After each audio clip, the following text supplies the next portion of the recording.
ज्ञान रना भूमिका साधु रामचंद्र मुर्मू अडी नापाय लई कदा पे उटी आत्मा आत्मा रे पिया यूटी मेना लई कदा उना यूटी दो गुण मेनते लेखा कना ना सतगुण रजगुण तहम गुण उना पिया गुण से पिया यूटी सना मानमिया आत्मा रे मेना उना यूटी को निजेरा आतीत ते से आकिल ते चाचलाव गानोआ नोंडे के ज्ञान रेना भूमिका ज्ञान से आकिल रेना भूमिका मेना से नोआ खुना नोआ नोंकान जायगा दो सोग्गा सोग्गा तो बांग वाइज को मेना वाइज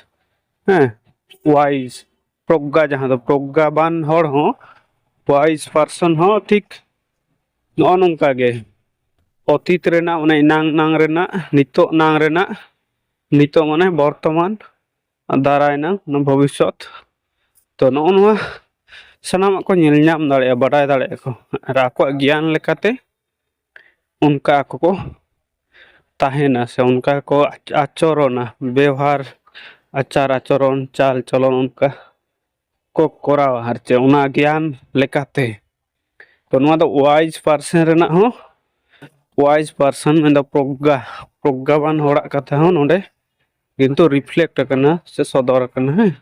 तो नोडे के ज्ञान ना से प्रज्ञा रेना भूमिका मेना जहां तो साधु रामचंद्र मुर्मू ऑल पुथी इसरोड रे सदर करना ओके।